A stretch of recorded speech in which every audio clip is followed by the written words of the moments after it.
masuk topik perhubungan bagi subjek pendidikan jasmani dan pendidikan kesihatan. Okey, untuk topik perhubungan ini, kita ada beberapa objektif yang ingin kita capai untuk subjek ini, iaitu yang pertama, kita ingin melihat berkenaan dengan komunikasi lisan dan bukan lisan. Yang kedua, kita akan lihat berkenaan dengan hubungan interpersonal, komunikasi berkesan dan juga kepentingan komunikasi. Okey, untuk ini kita akan mula dengan apakah itu komunikasi. Okey, komunikasi, kalau kita lihat di sini, komunikasi kita secara umumnya terbahagi kepada dua, iaitu komunikasi berbentuk lisan dan komunikasi bukan lisan. Okey, kalau kata komunikasi itu adalah lisan, bermakna dia menggunakan percakapan untuk menyampaikan sesuatu maklumat. Seperti mana yang saya lakukan sekarang ni, ini adalah komunikasi lisan. Maksudnya saya bercakap untuk sampaikan sesuatu informasi ataupun maklumat. Okey, kalau kata komunikasi bukan lisan pula, biasanya dia terbahagi kepada dua, iaitu tingkah laku dan juga fizikal. Kalau kata tingkah laku tu melibatkan kepada pergerakan badan seseorang yang sedang menyampaikan sesuatu maklumat tu dan juga intonasi yang digunakan. Sama ada tinggi atau rendah, dia menunjukkan satu message lah atau maklumat. Kemudian komunikasi bukan lisan berbentuk fizikal.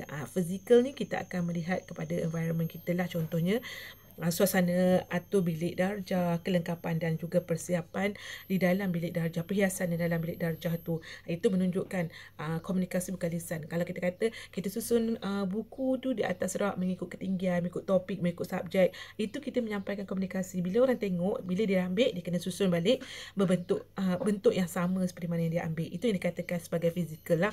Lihat kepada benda-benda di sekitaran kita yang boleh sampaikan mesej atau maklumat kepada kita. Okey, itu adalah komunikasi yang mana terdiri daripada komunikasi lisan dan juga bukan lisan. Okey, yang seterusnya kita ada interpersonal. Interpersonal ni apa?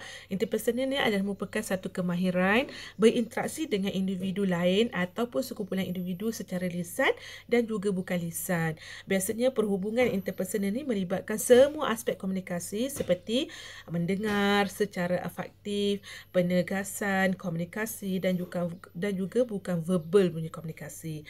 Biasanya perhubungan interpersonal ni bersifat terus tanpa ada perantaraan. Kalau kita lihat dalam gambar rajah ni, dalam gambar rajah ni, dia adalah antara contoh aliran komunikasi interpersonal yang terlibat bila berlaku komunikasi tu. Contohnya, misalnya ada individu A. Maksudnya saya lah individu A ni sedang berkomunikasi, menyampaikan sesuatu maklumat di mana saya akan berkomunikasi sama ada dengan individu sahaja, maksudnya one to one lah, saya bercakap dengan seseorang, ataupun saya bercakap secara berkumpulan. Macam sekarang ni, kalau saya ada audiens yang ramai, so saya bercakap dengan sekumpulan individu. Tapi kalau kata orang yang menonton saya hanya seorang, maksudnya saya berkomunikasi dengan orang A dan juga orang B.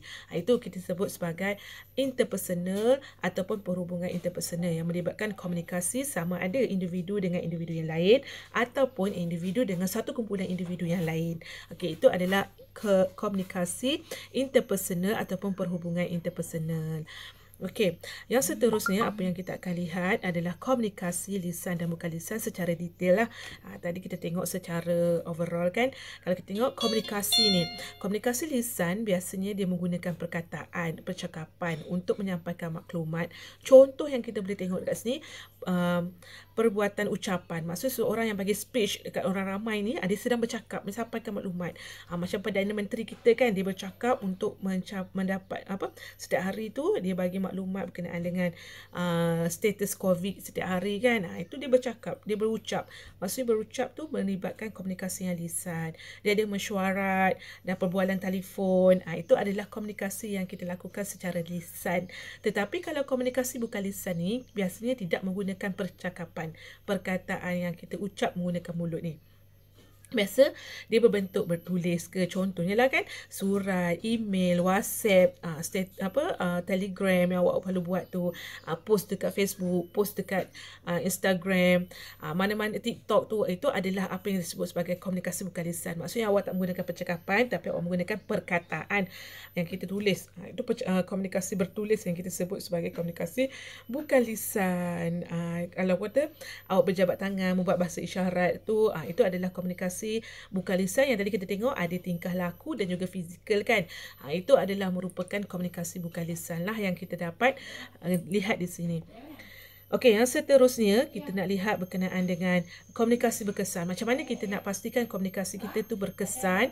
Biasanya komunikasi yang berkesan ni kita akan lakukan untuk persekitaran kita. Contohnya bekerja dalam satu pasukan, untuk memastikan komunikasi kita sentiasa berkesan tu kita kena ada teamwork lah, bekerja secara berpasukan, kemudian berbincang dan membuat keputusan, membantu guru dan rakan, merapatkan hubungan antara guru dan rakan. Itu adalah komunikasi yang berkesan supaya aktiviti yang kita lakukan seharian tu dapat dijalankan dengan baik. Apa kepentingan komunikasi berkesan ni? Adakah penting? Yes, penting ya. Sebab apa? Kalau kata komunikasi kita tu berkesan, maksudnya kita dapat mengelak konflik. Konflik di antara kita lah dengan siapa-siapa sahaja, salah faham dengan kawan-kawan ke, berlaku ketegangan hubungan antara rakan, guru, keluarga dan jiran. Itu komunikasi sangat penting lah supaya hubungan kita ni dengan orang lain sentiasa baik. Okey.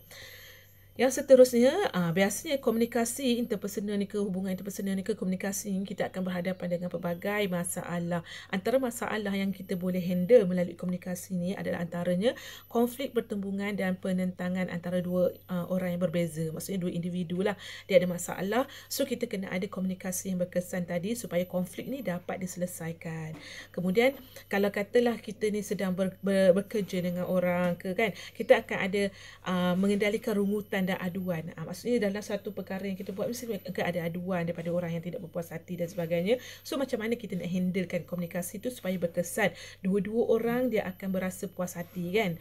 Kemudian kita dapat mengendalikan orang yang bersikap autokrat.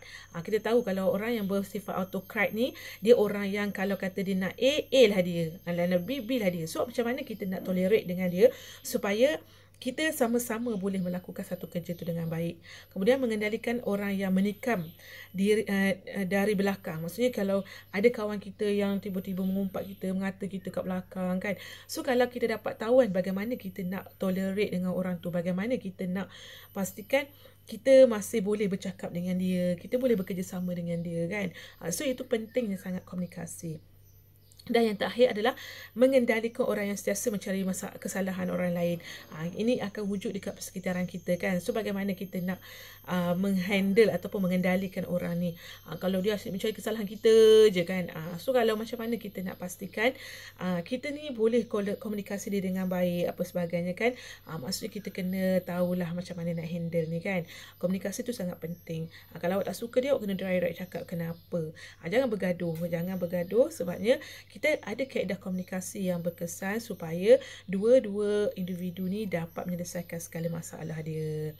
Okey, so itu sahaja untuk topik ni, di mana dalam topik ni kita hanya nak bincangkan berkenaan dengan komunikasi perhubungan yang melibatkan dalam komunikasi kita, perhubungan yang terlibat dalam komunikasi seharian kita, di mana kalau kita lihat dekat sini kita ada komunikasi lisan dan bukan lisan, perhubungan interpersonal, komunikasi berkesan dan juga kepentingan komunikasi kita di seharian kita ni kita melakukan komunikasi. So nak pastikan komunikasi kita sentiasa berkesan, berdapat jalin hubungan yang baik di antara seseorang individu ataupun sekumpulan individu tu, maksudnya komunikasi kita tu sentiasalah bagus dan kita ada hubungan interpersonal yang baik. Okey, so sekian itu sahaja saya punya perkongsian. Terima kasih kerana menonton. Bye. Selamat sejahtera. Assalamualaikum.